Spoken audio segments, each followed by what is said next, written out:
Bonjour à tous nos amis qui nous suivent de partout dans le monde. Nous sommes encore très heureux aujourd'hui de vous retrouver face à nous pour cette messe éducationnelle intitulée Héritage. On m'appelle Thanaphos. Aujourd'hui, nous allons parler de comment réussir dans l'agriculture. Nous savons tous qu'il y a beaucoup de gens maintenant qui ont des projets agricoles qui veulent mettre en place, mais qui manquent d'idées. Alors, dans cette émission, nous allons vous montrer quelques pistes de solutions à adopter.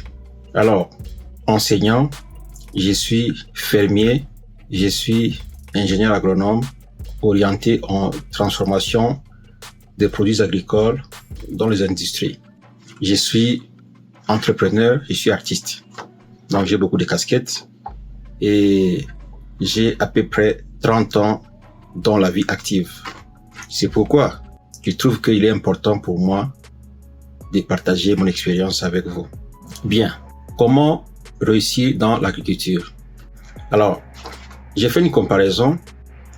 Faire l'agriculture est différent de construire une maison. Pourquoi je le dis? Quand on construit une maison, on peut stopper pour un moment. On peut se dire, bon, on n'a pas assez de moyens. On commence par la fondation, par exemple. On stoppe pour quelques mois, pour 2-3 mois, et puis on continue, et puis on met le mur, on attend, ainsi de suite. L'agriculture, c'est pas la même chose. Parce que dans l'agriculture, il s'agit des êtres vivants. Les plantes sont des êtres vivants. Les animaux sont des êtres vivants. Alors, pour commencer l'agriculture, il faut avoir tous les paquets.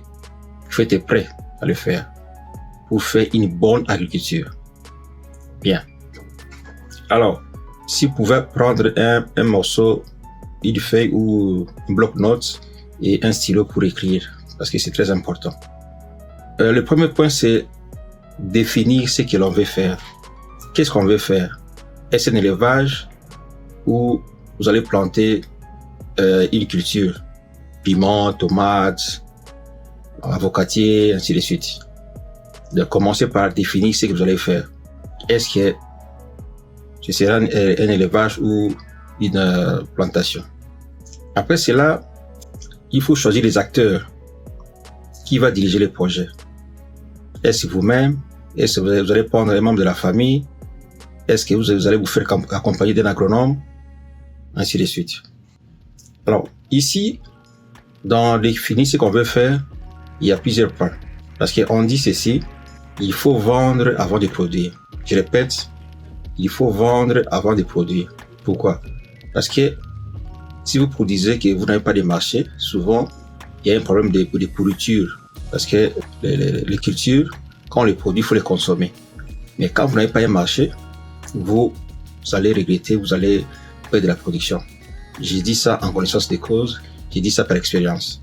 Donc, il faudra faire l'étude du marché d'abord. Dans les supermarchés, dans les marchés, dans les grands marchés publics, s'il y a des contrats à faire, prenez les contrats avant de produire. Vous allez vous rendre compte que tous les business qui viennent en Afrique, je prends l'exemple de ceux qui produisaient le cacao à l'époque. Les Belges ou les colonisateurs, ils avaient déjà un marché à l'extérieur. Aussitôt produit, aussitôt écoulé.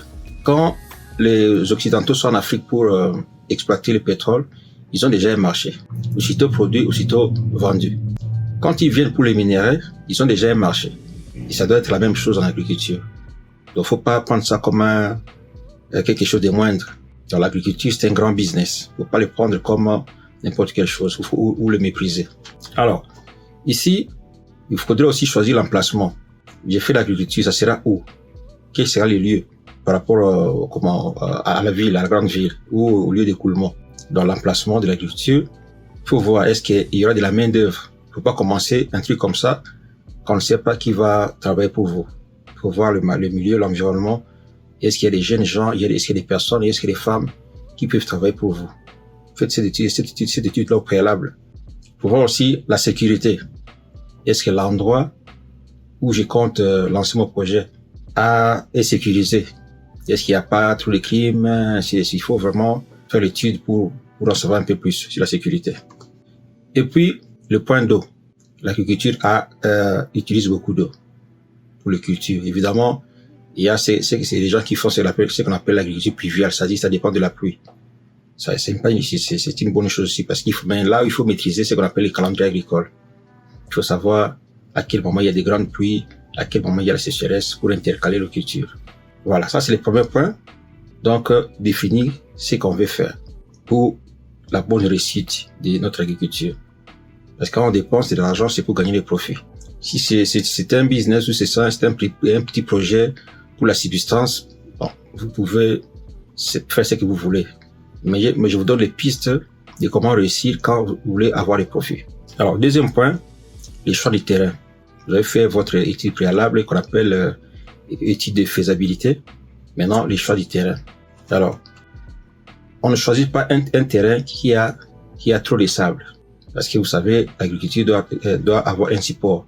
Et les sables étaient milieu poreux, c'est-à-dire quoi? Ou perméables. Quand vous mettez de l'eau, tout s'infiltre dans le sol. Donc, on ne peut pas cultiver sur le sable. Et la même chose, on peut pas faire l'agriculture sur les rocs, sur les graviers. Donc, il faut choisir un terrain qui est un terrain arable, c'est-à-dire la terre cultivable, si vous voulez. Est-ce que ce serait sur une savane ou une forêt? Parce que le travail sur une savane, le travail sur la forêt le travail de la terre est différent. Parce que dans la forêt, il y a des arbres qu'il faut couper, qu'il faut dessoucher. C'est vraiment un grand travail. Il faut voir est-ce que c'est une forêt ou c'est une savane. À la savane, c'est un peu plus facile parce que il y a beaucoup plus d'herbes, il n'y a pas beaucoup de grands arbres. Et puis c'est clair, quoi. Et puis, quel travail faire? Est-ce que vous allez labourer avec un tracteur? Vous avez les moyens de vous louer un tracteur, ou vous allez utiliser la main d'œuvre manuelle. Il faut le définir aussi, selon votre paquet. Troisième chose, c'est l'analyse du sol. Moi, je vous donne la liste des schémas à suivre comme un expert en la matière. Et je choisis l'analyse du sol. Pourquoi je dis cela? Chaque culture a ses exigences. Le maïs préfère tel minéraux dans le sol. C'est différent du riz, c'est différent de tomates, c'est différent des poivrons, c'est différent des aubergines, concombres et ainsi de suite. Il faut analyser les sols, amener un spécialiste pour prendre un échantillon, amener au laboratoire et le faire analyser pour mettre la bonne culture qui convient, qui va produire bien, qui va produire mieux.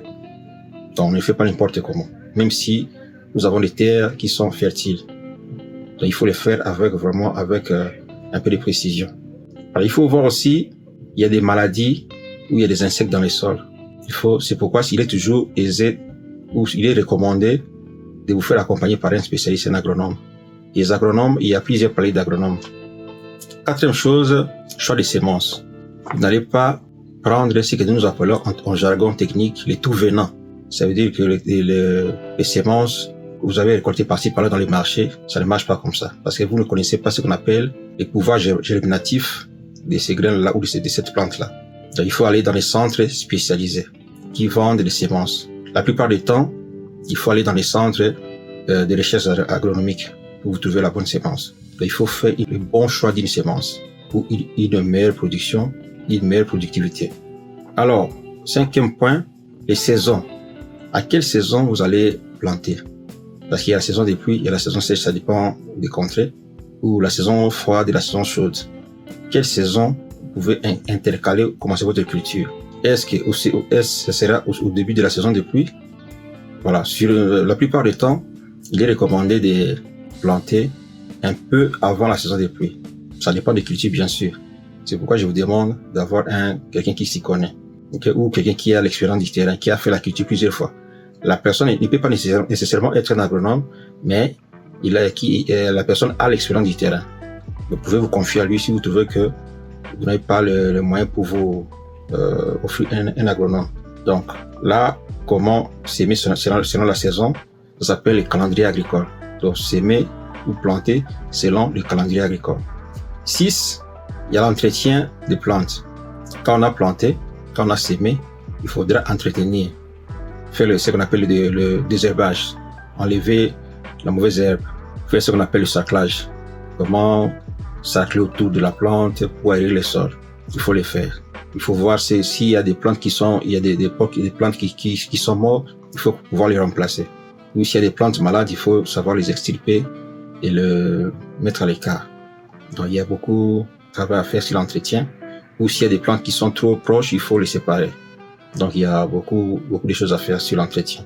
Et puis, si vous estimez que vous pouvez mettre l'engrais minéral ou organique, c'est à ce moment-là que vous allez le faire.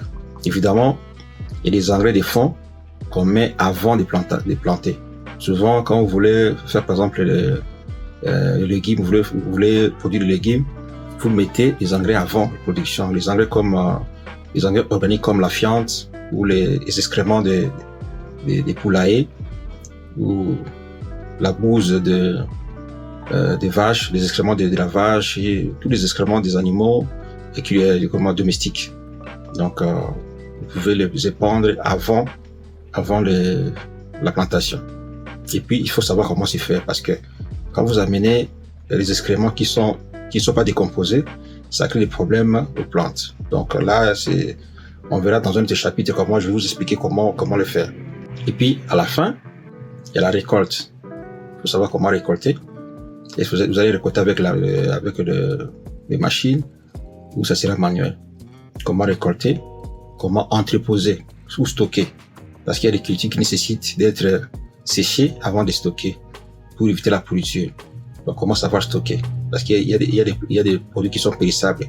Il y a des fruits qui sont périssables. Il faut savoir comment les stocker. Et puis après, il faut savoir comment les évacuer. Donc, dans la faisabilité, vous allez étudier, vous allez voir s'il y a des routes qui passent par votre plantation pour évacuer la marchandise. C'est très important. Et quand vous allez évacuer, décidément, vous allez trouver votre marché. Parce que comme on avait dit, il faut vendre avant de produire. Voilà ce que j'avais à vous dire aujourd'hui sur l'agriculture. Alors, comme je l'ai dit tout à l'heure, j'ai fait cette émission pour partager mon expérience et l'expérience des personnes à travers le monde. Je suis un citoyen du monde et je m'adresse au monde et plus particulièrement aux Africains noirs de l'Afrique francophone. Pourquoi je dis ça? Parce que nous avons constaté que l'Afrique anglophone est déjà compris. L'Afrique anglophone avance, mais l'Afrique francophone est encore en retard. Nous sommes trop concentrés sur la distraction. Excusez-moi de vous le dire, nous sommes encore de la distraction. Nous devons avancer. Alors voilà ce que j'avais à vous dire. Et le but est de réduire la pauvreté ou contenir la pauvreté. Ces manques-là que nous avons. On ne nous demande pas de devenir des millionnaires ou des milliardaires immédiatement. Ce qui est plus important, c'est être en mesure de se prendre en charge. C'est ça la richesse, c'est la création de la richesse. Quand on dit riche, c'est pas dire que millionnaire ou milliardaire. Riche dans le sens où on doit pouvoir se prendre en charge. Et savoir être logé, payer son logement, avoir de quoi nourrir sa famille, à envoyer ses enfants à l'école et à payer les soins de santé quand un membre de la famille est malade. Avant de clore ce chapitre, il fallait que je souligne un point concernant la superficie. Avant de cultiver, vous devez savoir la superficie à cultiver. La superficie sera de quel hectare, donc c'est-à-dire la dimension là où vous allez mettre votre culture. Ce sera de 1 hectare, 2 hectares, 3 ou 4. Vous devez le savoir au préalable. Pourquoi? Parce que il y a des estimations où il y a des coûts à faire en fonction de chaque superficie. Parce que le nombre de semences à utiliser pour 1 hectare sera différent de celui à utiliser pour 3 hectares. La même chose, le nombre d'engrais à utiliser, s'il faut épandre des engrais, sera différent du nombre d'engrais pour 3 hectares, y compris la main d'œuvre, y compris aussi si vous allez utiliser les systèmes mécanisés. Donc tout ça, il faudra prendre en compte pour faciliter le calcul de la production. Et il y a ce qu'on appelle l'estimation du rendement en agronomie. Vous allez produire, vous allez mettre votre culture, vous allez estimer à combien la production que vous aurez en retour. Et évidemment, qu'est-ce que vous allez gagner. C'est pourquoi je vous recommande d'avoir un agronome à vos côtés pour vous faciliter la tâche. Alors, concernant l'élevage, la même chose aussi. Vous devez savoir, votre élevage aura combien d'animaux au départ. Vous allez construire des logements pour vos animaux. Alors, ces logements seront de quelle superficie? Parce que on ne met pas les animaux dans dans les loges par hasard. Il y a un nombre à respecter. Il ne faut pas les entasser. Il faut respecter les normes. Donc, il faut tenir compte de cela. Vous allez mettre quel type d'animal? Est-ce l'élevage des porcins ou des porcs? Et ce sera la base pour les poulaillers. Est-ce que ce sont des canards, ce sont des chèvres? Vous devez savoir au préalable. Parce que chaque animal a des besoins différents. Alors, nous allons multiplier quelques émissions concernant l'agriculture parce que c'est un grand chapitre. Il y a beaucoup de cultures, il y a beaucoup de choses à dire.